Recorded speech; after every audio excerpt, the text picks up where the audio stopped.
da çok ekşi ya. Belki böyle olursun. Böyle oluyorsun. Nasıl olsun daha göster. diye kalıyorsun. Ne yapacağım? Ne güzel bu dişler.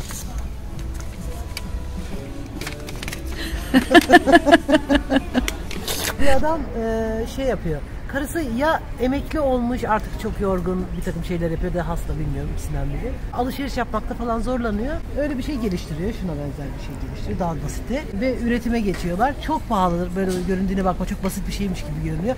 Acayip pahalıdır.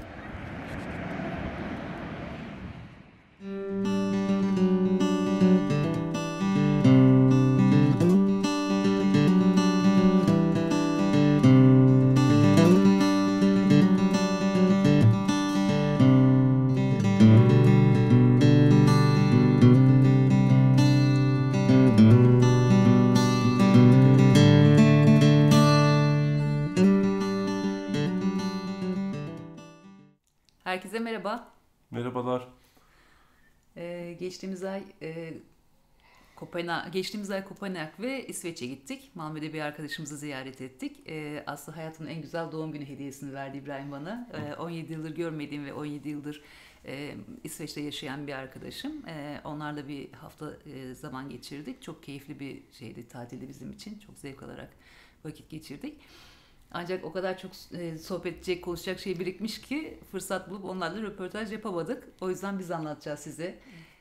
Ve bu videoyu 2 bölüm halinde yayınlayacağız. Bir bölümünü Malmö'ye ayırdık, diğer bölümde de Kopenhag'dan bahsedeceğiz. Çok keyifli 2 şehirdi.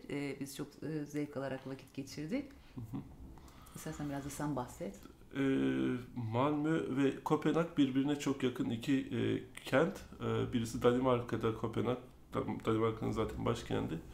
Malmö'de Stockholm ve Göteborg'dan sonra İsveç'in 3. büyük şehri olarak geçiyor. İsveç ve Danimarka'yı Malmö üzerinden bağlayan bir köprü var.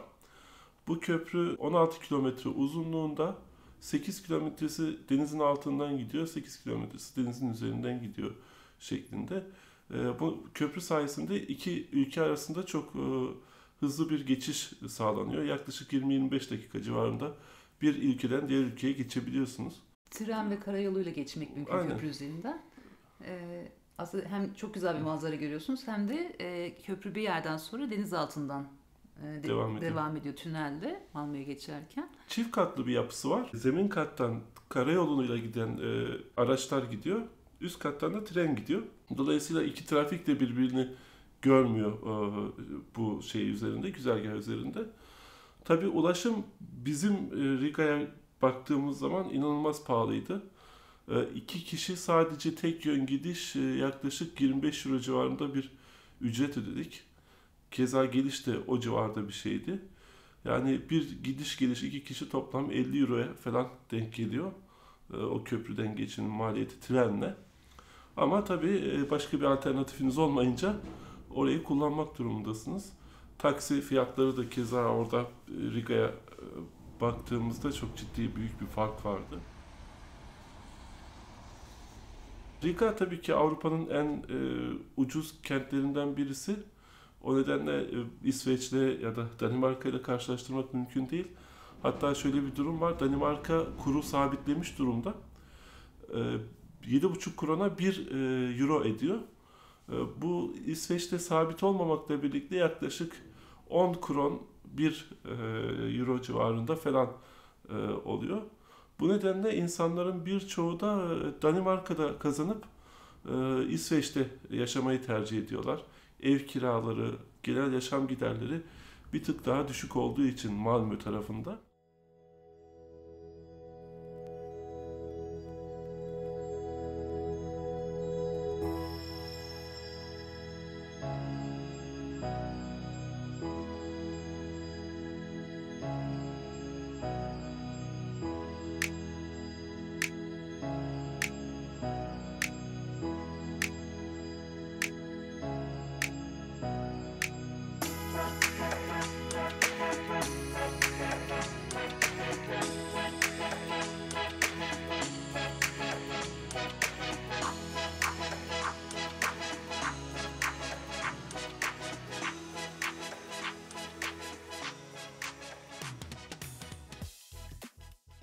Bir şey anlatayım. Bizim için çok ilginç bir şeydi. Filiz ve Faruk sağ olsun bizi karşıladı Kopenhag Havalimanı'nda. Biz direkt aldılar, çorbacıya götürdüler. Ve çorbacı dediği yer aslında kebapçı. Ve o bölge tamamen Türk mahallesi. Yani kasap, berber, manav, lokanta, market, herkes Türk. Ya burada böyle Türk mahallesi, Çin mahallesi gibi bir şey olmadığı için bize şey oldu yani. Mesela Konya ticaret falan yazıyor orada. Mercimek çorbası var. Mercimek çorbası var falan. Garip bir kültür şoku yaşadık ilk ulaştığımızda. Pizzacıya gittiğimizde falan da hani Kürt ya da Türk arkadaşlar vardı yani. Hani o yüzden bayağı uzun zamandır da ilk kez bu kadar çok Türkçe konuşma şeyimiz oldu. Evet. Esnafla ve arkadaşlarımızla. Ya burada bazı günlerimiz oluyor, hiç Türkçe tek kelime etmediğimiz zamanlar oluyor yani. Çünkü konuşacak kimse yok. Biz Letonya'da yerleşik bir göçmen nüfusu olmadığı için eskiden beri gelmiş, buraya yerleşmiş. Buradaki göçmenler olarak çok daha rahatız. Daha çabuk ilişki kurabiliyoruz yerel halklarla.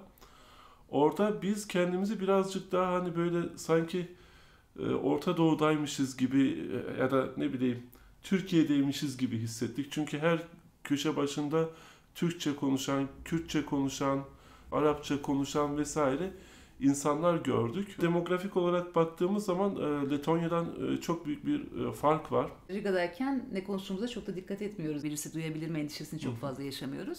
Ama hem Kopenhag'da hem Malmö'de kiliseye de gittik, müzeyi de gezdik falan hani. Gittiğimiz her yerde, restoranlarda mutlaka Türkçe konuşan birileriyle karşılaştık. Zaten işletmelerin büyük bir kısmı, özellikle yeme içmeyle ilgili ve marketlerle ilgili işletmelerin büyük bir kısmını ya Araplar ya da Türkler, Türkiye'liler işletiyorlar. İsveç'te mahalle aralarında küçük merkezler bulunuyor. Genelde temel ihtiyaçları karşılayabilecekleri dükkanların olduğu merkezler. Şu anda onlardan bir tanesindeyim. Size genel olarak şöyle göstereyim. Marketlerde Türk ürünleri bulmak mümkün. Şimdi onlardan birisine gireceğim.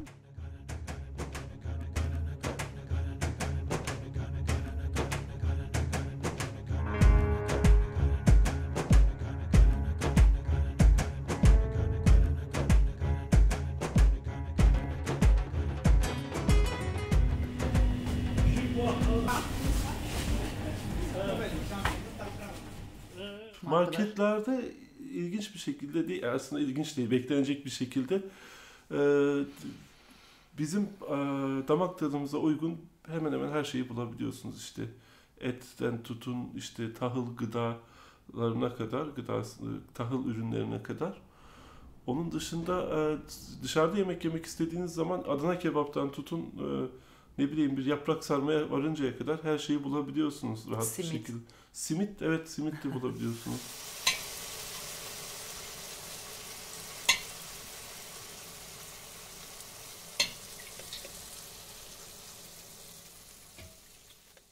Eğer memleketini çok özleyen, yemeksiz yapamam diyen birileri varsa çok rahat bir şekilde yaşayabilir bu iki kentte de açıkçası. Tabii Avrupa'nın yaşam standartları çok gelişmiş iki ülkesinden bahsediyoruz. Belki de her zaman için ilk 3'te, ilk 5'te mutlaka olan ülkeler bunlar. Domuz kulağı gibi geldi ama. Evet, domuz kulağı.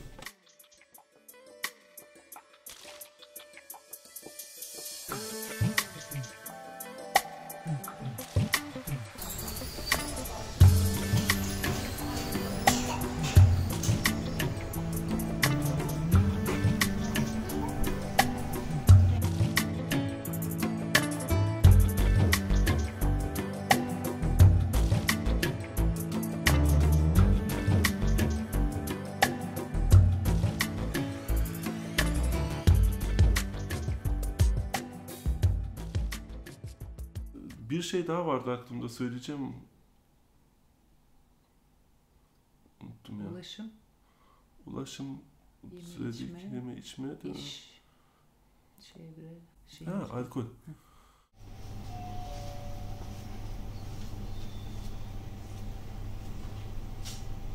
Buradan indirim kaykayla şey çeker miyiz? Letonya'da yok da.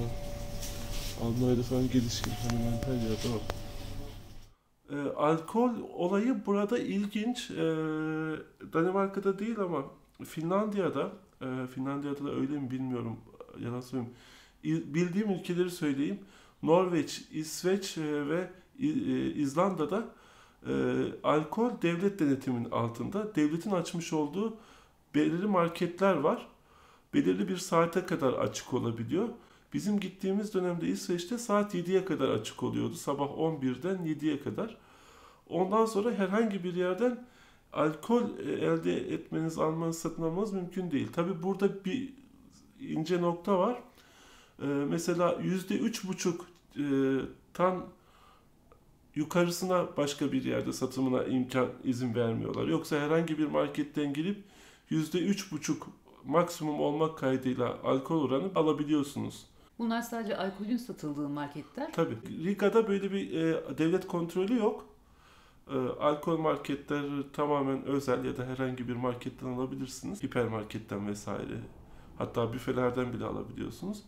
Yalnız tek sınırı saat 10'a kadar sınırı var. Sanırım Türkiye'de artık 10'a kadar. Alkollü mekanlar için öyle bir sınırlama yok. Sabaha kadar açık bar bulabilirsiniz. Hatta 7/24 açık barlar var.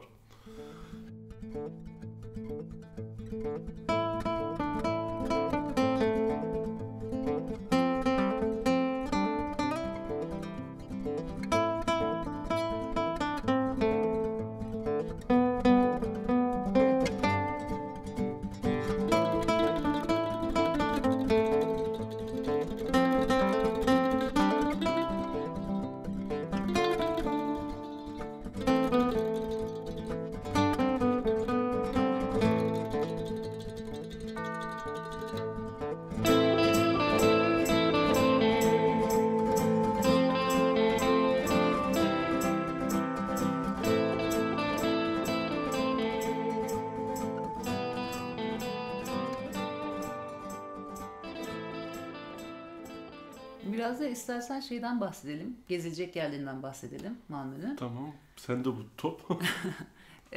Malmö şehir olarak aslında keyifli bir şehir. Keyifli bir Avrupa şehri. Bir liman şehri. Denize sınır.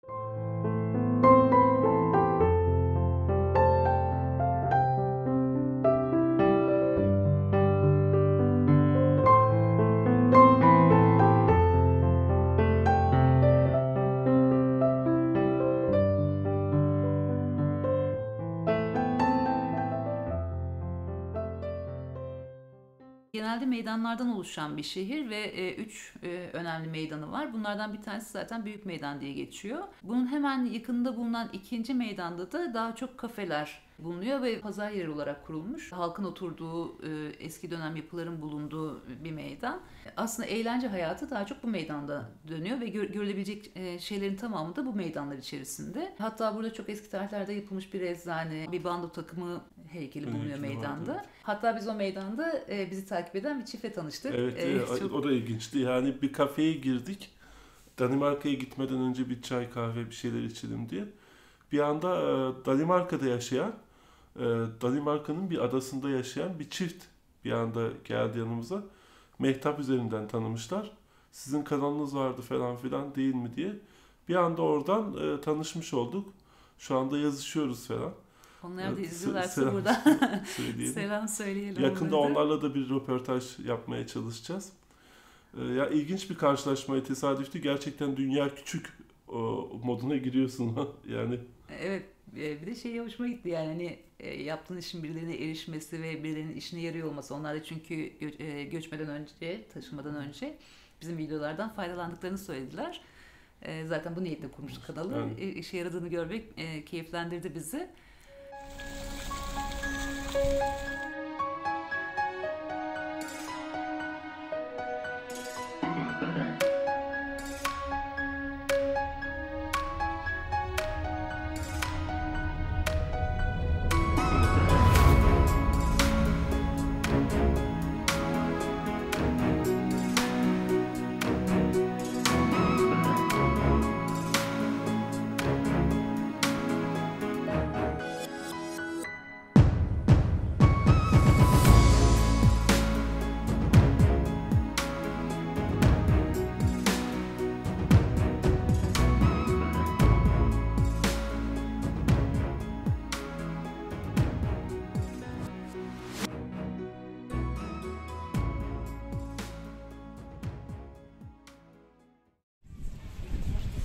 Meydanın adı neydi Filiz? Lila Torres.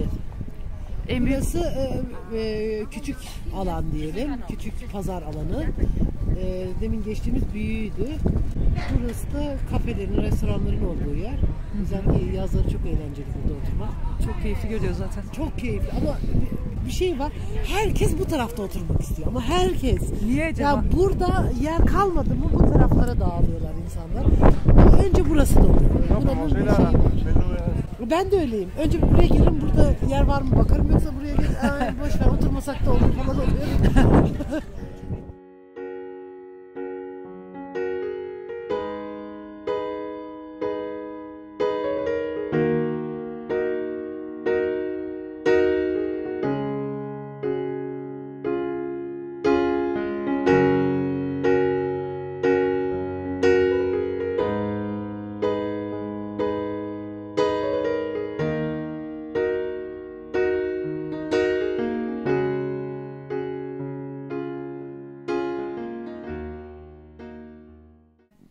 Şeyden bahsedebiliriz biraz da, şekerlemelerden. Şeker. Ya ben aram yok. Ben bu 2 sene önce hayatımdan şekeri çıkarma kararı aldım. Bu kararın bana iyi bir şekilde geri dönüş oldu. Hem sağlık açısından hem birçok noktada. Bir senede tam 12 ayda 24 kilo verdim. Ben de size tavsiye ediyorum, şekeri hayatınızdan çıkartın ama böyle ufak tefek şekerlemeler her zaman hayatımızda olabilir. Mehtap tabii çok güzel görüntüler çekti. Kocaman kocaman şeker dükkanları, böyle şekerlemeler, anasonlu bilmem neydi böyle. Aklım almayacağı kadar çok. Evet, aslında senin normal koşullarda hayır demeyeceğin şekerler. İbo çok severdi eskiden. Kopenhag'da, Malmö'de bol bol şekerci dükkanı var. Aslında Danimarka'da daha meşhurmuş anasonlu şekerler. Tabii biz böyle meraktan bayağı bir şeker tattık Malmö'de. Anasonlu şeker ve çikolatalar çok yaygın. Onun dışında Paskalya'da ve yeni yıla çıkarsan özel bir içecek içtik. İsmini şu anda hatırlayamadım ama o çok yaygındı. Bol bol bira içtik. Açık söyleyeyim. Çok güzel biraları var. Yani hep aklımıza Carlsberg geliyor şeyden dolayı, Danimarka'dan dolayı ama hayır. Ya da İsveç'i düşündüğünüz zaman Tuborg yine ama hayır, gerçekten başka markaları da var. Bira sevdalılarına, benim gibi birayı çok seven insanlara da söyleyeyim. Yani özellikle Carlsberg'in, Tuborg'un envai çeşit alt üretimleri olduğunu gördük. Hatta IPA bile yapmışlar yani. Dünyada Pilsner ya da Lager tipi birayla anılan 2 markanın IPA'ini bile görmek durumunda kaldık, tattık falan. Fiyatlar biraz pahalı maalesef ama değer mi? Değer kesinlikle. Çok güzel 2 insanla zaman geçirdik. Ömür boyu sürecek bir dostluğumuz da oldu. Benim hiç açımdan, çünkü Mehtap'ın eski arkadaşlarıydı.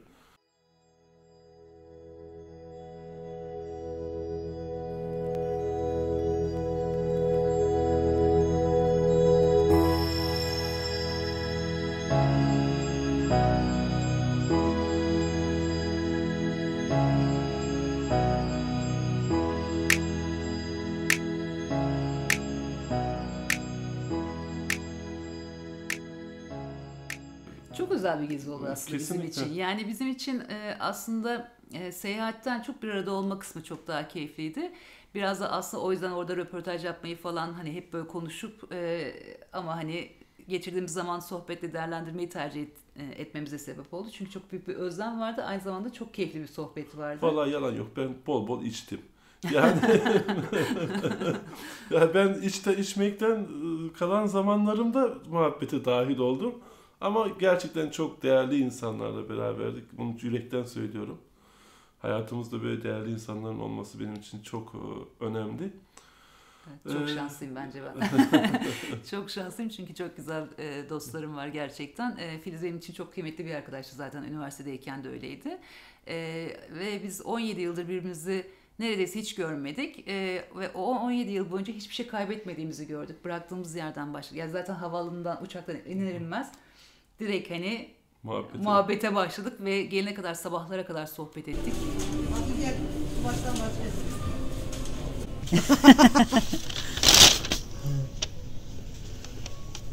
Öyle hepsini sevmiyorum da. Şu meyveliler de güzel oluyor. Anasonlu şekerim çok ürünü var. Bak şunda da anason var. Dur ben sana göstereyim. Bir sürü Şu siyahların hepsi anasonlu. Anason çok kullanıyorlar o zaman. Şu anason şekerde çok kullanıyorlar. Çikolata da var. Ha, çikolata da var. Evet, anasonlu. Öyle bak. Böyle. Şuna bak. Bunlar da çok ekşi ya. Erken böyle oluyorsun. Böyle oluyorsun. Nasıl olsun bir daha göster. diye kalıyorsun.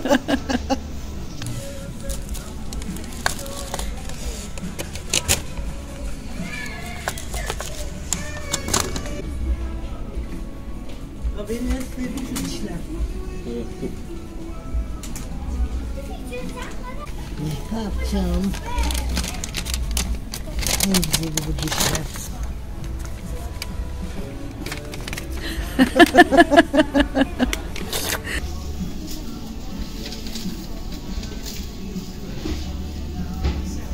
Daima nefis.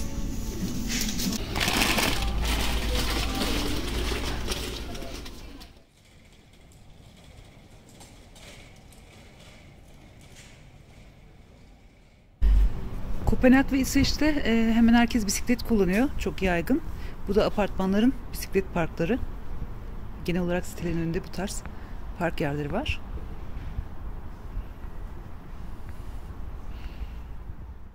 Bir adam şey yapıyor. Karısı ya emekli olmuş, artık çok yorgun, bir takım şeyler yapıyor da hasta, bilmiyorum, ikisinden biri. Alışveriş yapmakta falan zorlanıyor. Ya diyor, onlar da hep bisiklete binmeyi falan çok seviyorlar ya, çok araba kullanmayı sevmiyorlar. Ne yapabilirim? Ve diyor, bisikletin arkasında bir yer yapayım onun rahatlıkla götürüp getirebileceği eşyalarını falan. Öyle bir şey geliştiriyor, şuna benzer bir şey geliştiriyor, daha basiti. Onu yapıyor, ondan sonra çok beğeniyor etrafında falan. Aa, ne kadar güzel bir fikir, bilmem ne. Sonra birileri bunu patentini alıyor adamla birlikte. Ve üretime geçiyorlar. Çok pahalıdır. Böyle göründüğüne bakma, çok basit bir şeymiş gibi görünüyor. Acayip pahalıdır. İkinci eli bile 9.000 kron, 10.000 kron, 12.000 krona falan buluyorsun. Kreşlerde kullanıyor. 3-4 tane çocuğu arkasına koyuyorlar. Önünde öğretmeni onları işte efendim ormanda hava almaya falan getiriyorlar. Okullarda birkaç tane var. Öyle bir kullanım alanını yaratmışlar. Ya da anne baba çalışıyor, işe gidiyor. İşe gitmeden önce bunun 2 tane çocuğu var. Onları Dagis'e bırakacak. Böyle kreşe yani. Onları arkaya atıyor, orada bırakıyor, gidiyor, işini hallediyor. Çocuklar da arkada üşümüyor, oturuyor falan. Üstünde de çadırı var. Yani çok uzun mesafelere bile bisikletle gidip geliyorlar, arabalara kıyasla. Devlet tarafından da teşvik edilen bir şey. Hani mümkün olur. Hem spor yapmış olursunuz, hem de işinize gidip gelmiş olursunuz. Trafiği de meşgul etmezsiniz mantığıyla. İnsanlar burada spor yapmaya da çok düşkün olduğu için o bilinç çok gelişmiş burada, fazla gelişmiş belki. Bisiklet sürmeyi hepsi tercih ediyor. Bizden bu haftalık bu kadar. Kapatmadan önce Filiz ve Faruk'a ve çocuklarına çok teşekkür ediyoruz misafirperverliklerinden dolayı, anlayışlarından dolayı. Tekrar diyorum, hayatımızda iyi ki böyle insanlar var. Bu ay Mehtap Leyli'yi havada gördü. Beyaz Rusya, Belarus, Estonya, Litvanya vesaire gezdi. Ben tabii çalışıyordum. Yeğeni buradaydı. Yeğeniyle de tanışacaksınız ilk yazla. Diğer videolar da biriktiği için biraz maalesef yavaş ilerliyor süreç. O kadar sık video atamıyoruz. Bitirdikçe kanalda göreceksiniz. Ama bunun için önce abone olmanız ve bildirim sesini açmanız gerekiyor ki yeni videoların geldiğini anlayabilirsiniz diye. Şimdiden herkese teşekkür ediyoruz. Görüşmek üzere. Görüşmek üzere. Hoşça kalın.